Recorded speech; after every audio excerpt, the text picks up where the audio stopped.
Alright, so a source from IGN and Eurogamer have both came out recently and confirmed that this is going to be the artwork for the next Call of Duty game. Of course, I'm talking about COD World War II. The recent leaks, they pretty much have been confirmed by IGN and Eurogamer's sources. So we obviously don't know how realistic this is or how actually real this is, because of course it could be fake.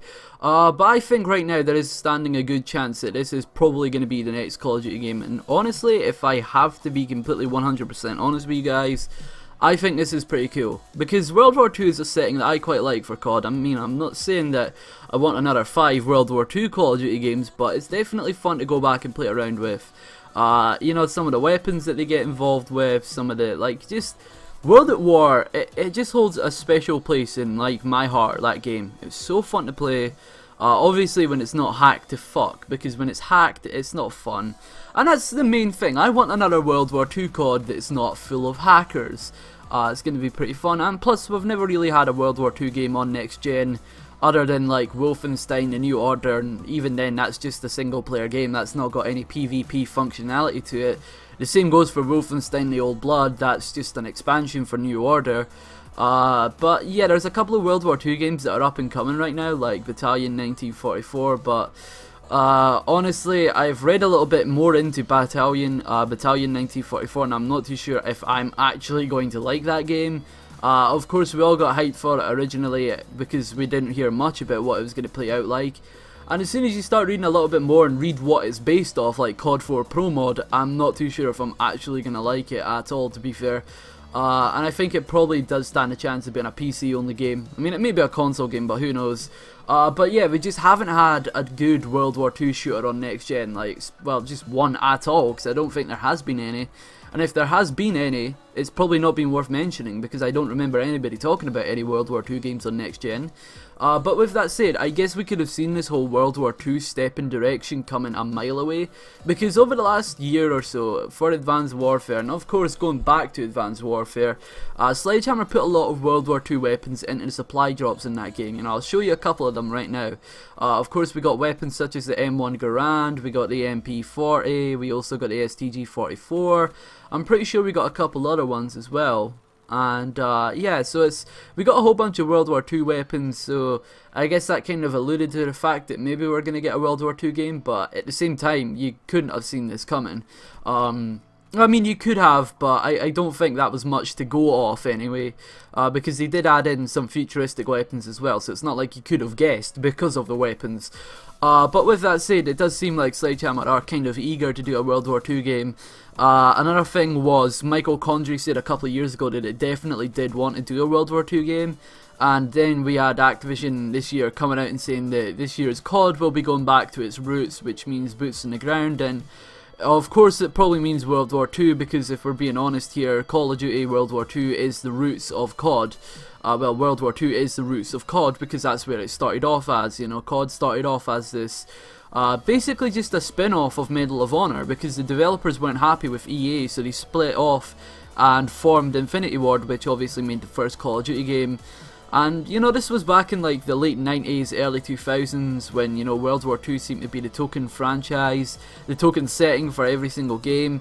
And I just hope that we're not going back into that time period, because let me just be completely honest here. As much as I love World War II games, I don't love them enough to have one every single year again.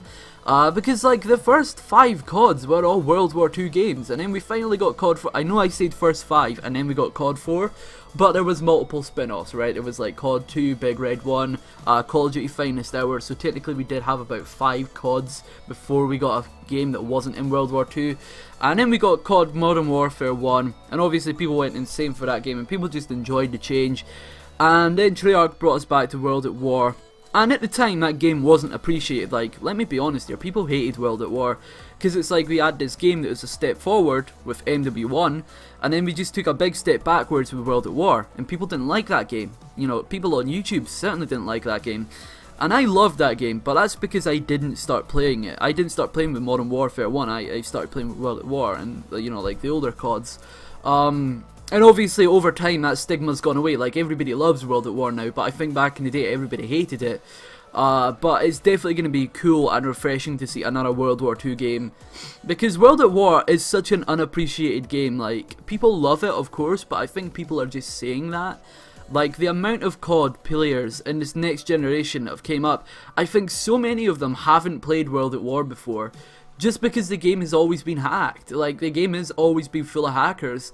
And trust me, that game back in the day was such a fun game. Like, it was one of the most enjoyable games that I've ever played. And it's going to be so good to have another game like that. You know, another World War II game where it's quite immersive. Because World at War was so immersive, honestly. Like, with the dialogue you get in multiplayer, like the announcers, like Kiefer Sutherland, and, you know, like those multiplayer announcers that they had was insane. Like, the music, everything in World at War was so authentic, and it just made it feel so much more immersive. And that's what I want to see from this next Call of Duty game. I just want to see it be as good as World at War. Of course, if we hold it World at War up on this pedestal, obviously it's never going to be the same level. World War II anyway. But I think it does have the potential to be like World at War in terms of how good it is. Of course, it just depends on how people react to it and, you know, the community reaction overall.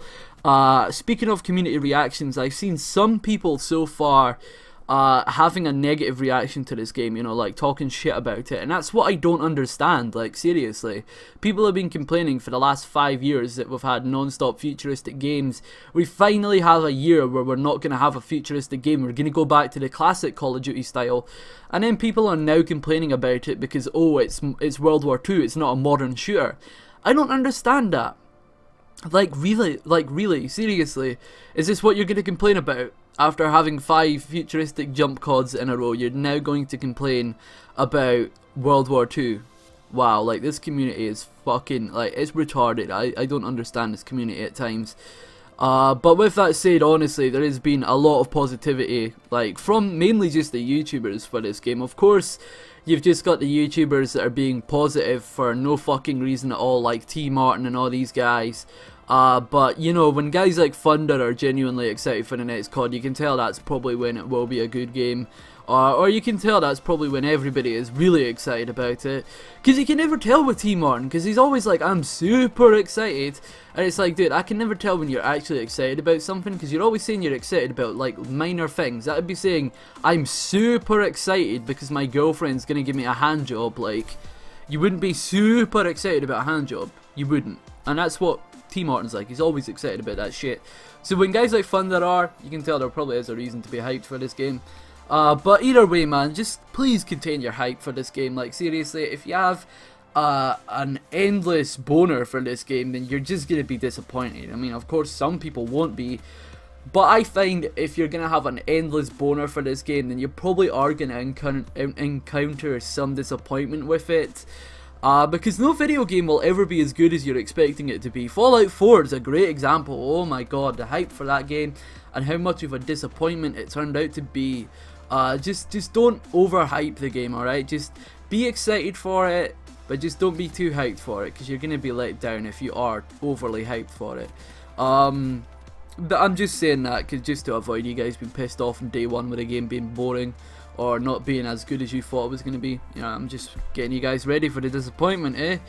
But yeah, I hope you guys have enjoyed the video. And one last thing I want to mention real quick before I end off this video.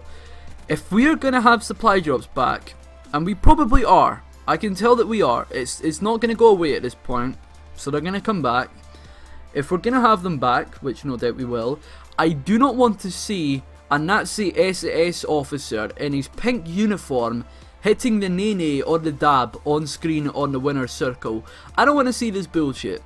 And I want to say this right now that I have faith in Sledgehammer, because it wasn't them that invented this shit. It was Treyarch that brought this shit into COD. It wasn't Sledgehammer. Sledgehammer didn't have specialists. They didn't have these things, the victory poses. They didn't have the winner's circle. So I think they might can it. If they do can it, then that's absolutely a great thing, because I don't want to see this shit come back. But if it does, I don't want to see ridiculously over the top things, like pink uniforms. I mean, if you are going to do alternate uniforms, keep them in the vein of reality, you know, like maybe a snow camo uniform, or like a desert camo uniform, or a jungle camo uniform, you know, stuff that actually actually exist, you know, because obviously there was a lot of fighting in Africa, so of course you'd have desert camouflage. It's just keep it in the vein of reality, alright? I don't want to see this fucking American soldier, the American GI, you know, with his fucking dumbass uniform, you know, it's like pink and it's got gold, or like the golden armor sets with dark matter MP40s, you know. I don't want to see cringy shit like this. Of course, we're probably going to get some dumb things like gold camos and all that, but I just don't want to see them desecrate the World War II setting by having all these ridiculously garishly bright skins, you know, because it kind of ruins the immersion after a while. I mean, like, after the game's over and done with, sure, add in all the dumb skins that you want, buddy.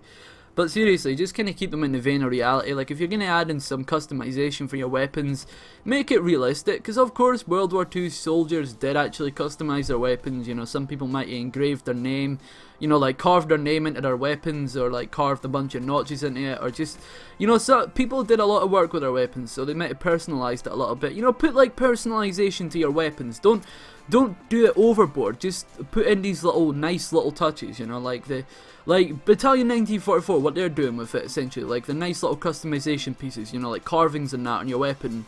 Just not over the top, that's all. But yeah, I hope you guys have enjoyed the video. It's been a long courier, and I might make another video on this game soon because I want to talk about it again. I'm not going to push it out within the next couple of days. I'm going to wait a couple of days and talk about it again.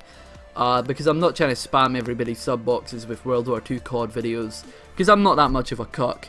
So yeah, I hope you guys have enjoyed the video. It's been a long courier, and I'll see you guys in the next one. And before anybody says I didn't push this video out over 11 minutes for ad revenue, if that were the case, that would be a great job because I don't even monetize my videos. So yeah, that argument can get fucked. So yeah, I'll see you guys later. Peace.